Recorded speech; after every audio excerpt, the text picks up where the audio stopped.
Hello there, welcome back once again. So we've looked at probability definitions and the fundamental principle of counting principle, which is if I have m way of doing something and n way of doing something, there's m times n ways of doing both m and n. Are we together? Now what are we going to do? We'll look at one example on counting principle. Then after looking at that one example of counting principle, and really because our focus is applying counting principle and probability, let's look at what we have. So here we're going to apply our fundamental of principle of counting principle. So there's an example. So the digits 1, 2, 3, 4, 5, 6, 7, and 8, and 9 are used to form a 3-digit code. Are we together? For example, I can start a code which is 5, 6, 7, 2, 1, 6, so on. So you only have numbers 1 to 9, and you want to start a 3-digit code. Could be a PIN for your cell phone or whatever. Okay. So make sure you understand the question. The question, we're starting a code which is a 3-digit code. Very important. You read the question. We understand that. Now the question is, determine the number of difference codes that can be formed if repetition is allowed. We have defined what is repetition initially. So it implies, because we have a 3-digit code and we can use 1 all the way to 8, we are allowed to use 111. Okay. How many pins are there? That's the first question. The second question is, if a code of greater than 500 and repetition is not allowed, okay? So we have to start a code of greater than is not allowed. So we cannot have a code like 679 because 679 is more than 500. Are we together? But I can have 123 because that is less than a 500. Then our last question, if the middle digit is 5 and repetition is not allowed. So I want to start a code, a 3-digit code, but the middle number must be 5. Then I can put any number, first or the last digit. But now, repetition is not allowed. That's very important. So I cannot have 1, 5, 1. Because if I have 1, 5, 1, I've repeated 1. Okay, great. Think about this. What do you think if I use repetition for a code? Will your password be secured? Okay. Now let's see. So the first question, determine the number of different codes that can be formed if repetition is allowed. So if repetition is allowed, so the number of different codes that can be formed will be 9 times 9 times 9. Why 9 times 9 times 9? Because I have 9 digits available from 1 to 9. For the first position, I can use 9. For the second position, I can still use 9 because I can repeat. For the second position, I can still use 9 because then my answer will be 9 times 9 times 9. That will be the total number of digits, 3 digits, if repetition is allowed. Fantastic. Okay. Now let's look at our second question. Okay, so the second question will still have to form a 3-digit code, and some restrictions are given to us. Let's read the question again. So the digits, which is 1 all the way to 9, are used to form a 3-digit code, and this is an example of a 3-digit code. Okay. So determine the number of different codes that can be formed if the code is greater than 500 and repetition is not allowed.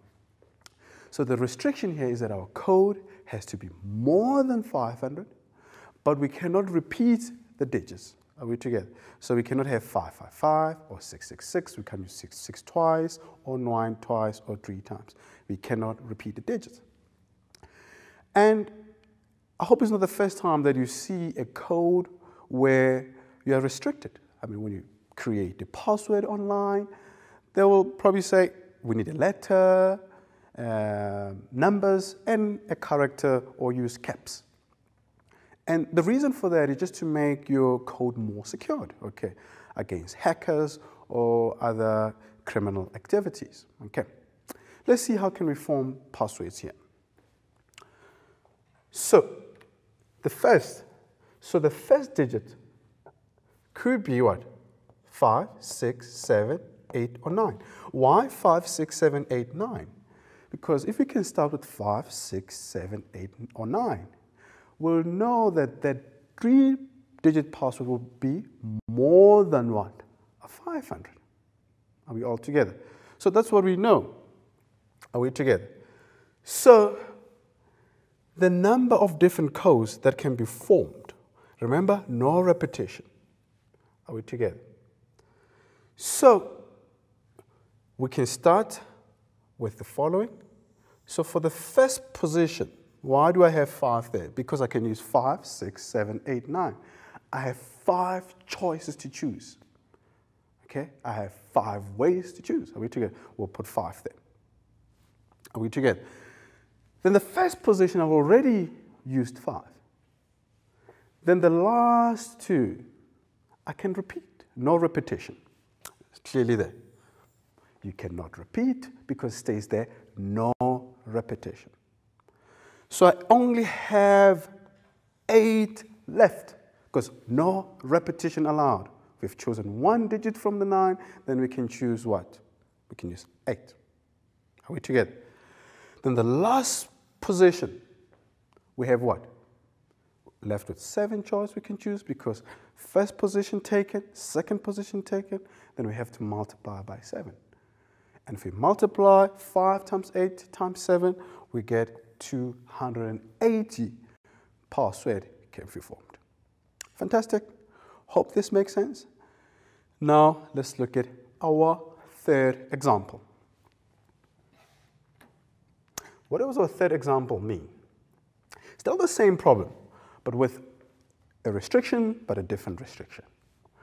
So we still have digits 1 to 7, 1 to 8, and 9, which is the last one, which is 9 digits, are used to form 3-digit code.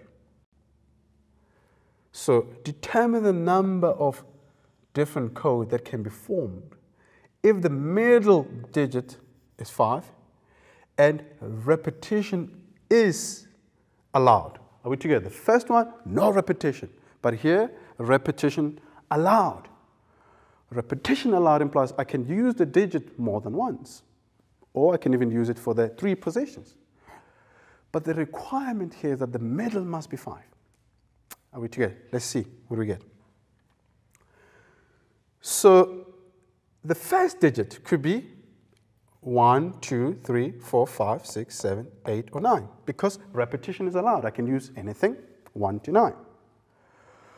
But the second digit can only be 5, guys. Only 5 I can use because 5 must be in the middle. And what about the third position? Repetition allowed? I can still use what? Any number from 1 to 9. Okay, and this is what we get. What do we get? We get 9 times 1 times 9. Why do you get 9 times 1 times 9? Because the first position, we can use all the numbers from 1 to 9. We have 9 choices to choose. The middle one, which is the 1, because 5 must be in the middle, we can only use 5. There's only one 5 we can choose. And the last position, because repetition is allowed, we can use all the 9 numbers. Are we together? And if you multiply this, what do we get? We get 81. Okay, so same question. What if repetition is not allowed? What will change? 5 is still in the middle? What will change? What do you think? Because repetition was not allowed. So you will still have 1. Okay? And what will we have at the first position? Because we've used one number, we'll have 8 there. And for that 9, we'll have what? 7. Are we together? That's what will change. Are we together? If repetition allowed and repetition allowed. It's very important that you look at that, okay? So this is what you get, and you'll multiply and you'll get your answer. For now, we'll take a short break and we'll see you shortly.